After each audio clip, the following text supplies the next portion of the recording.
আজকে এই নির্বাচনী সভার সম্মানিত সভাপতি উপস্থিত আছেন আমার জাতীয়তাবাদী দলের সিনিয়র নেতৃবৃন্দ, উপস্থিত আছেন সুশীল সমাজের নেতৃবৃন্দ, উপস্থিত আছেন আমার বিএনপির বিভিন্ন অঙ্গ সংগঠনের নেতৃবৃন্দ সহ সামনে উপবিষ্ট মা ও বোনেরা, ভাইয়েরা, সবাইকে আসসালামু আলাইকুম।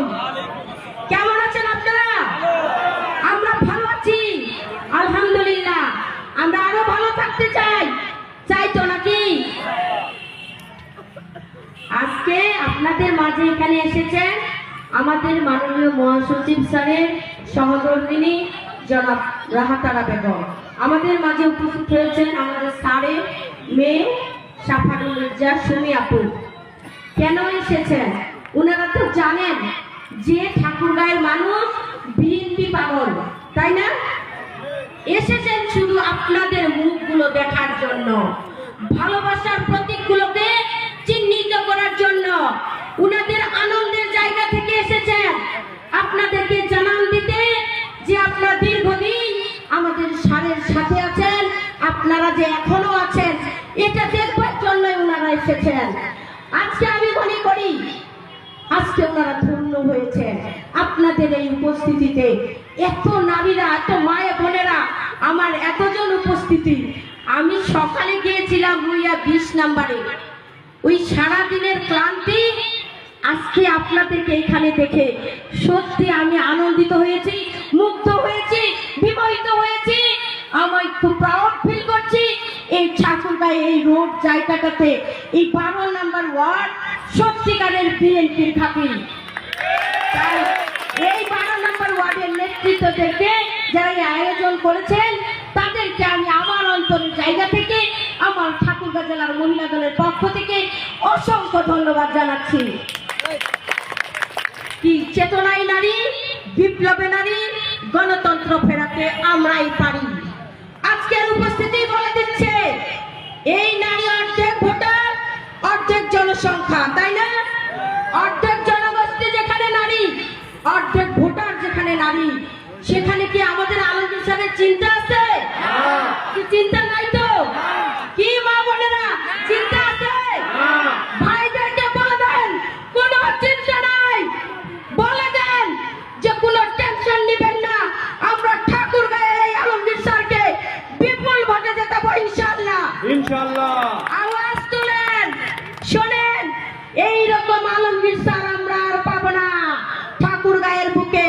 যে আলমগীর স্যার শুধু ঠাকুরগাঁয়ের জন্য সীমাবদ্ধ না, যে আলমগীর স্যারের সুদৃঢ় নেতৃত্ব গোটা বিশ্বকে কাঁপিয়ে দেবে। কি চান না? আমরা কি চাইনাতে যেতে পারবো, চীনায় যেতে পারবো, জাপানে যেতে পারবো? আমরা চাই ঠাকুরগাঁয়ের বুকে এই চীনের মতো কিছু আমদানি হোক, সিঙ্গাপুরের মতো হোক। এই ঠাকুরগাঁকে আমরা বিশ্বের কাছে, বিশ্বের দরবারে পরিচয় করিয়ে দেব। এই ঠাকুরগাঁয়ের একজন মহাসচিব, একজন আলমগীর এত উন্নত করেছে যেটা দেখে সবাই হিংসায় ফেটে পড়বে। কি কথা ঠিক আছে? ঠিক আছে না? এই আলমগীর স্যার যে উন্নয়নটা ঠাকুরগাঁ গায়ের বুকে করতে পারবে, আর কোন প্রার্থী দিতে পারবে?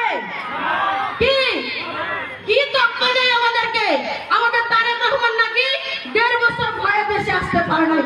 ভাই কি বলে ছাত্র শিবিরের ছেলে পেলে, এগুলো কি আমরা মেনে নেব?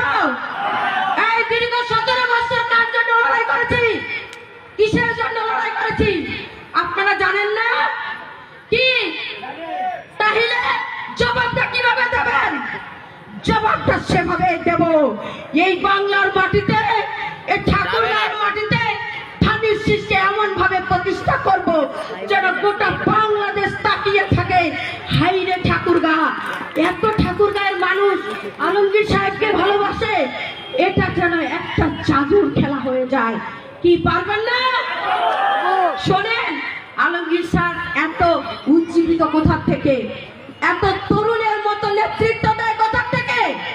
এই আপনাদের মুখগুলো দেখে, কি এই আপনাদের ভালোবাসা থেকে। তাই চাই আমরা এই আলমগীর স্যারকে চিরযৌবনা দেখতে চাই।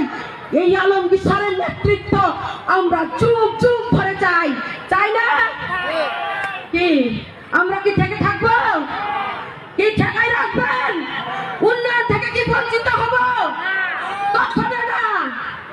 তাইলে আসুন এবার আওয়াজ তুলি। জিয়াউর রহমানের মার্কা কি? খালেদা জিয়ার মার্কা কি? তারেক রহমানের মার্কা কি? আমাদের মহাসচিব স্যারের মার্কা কি?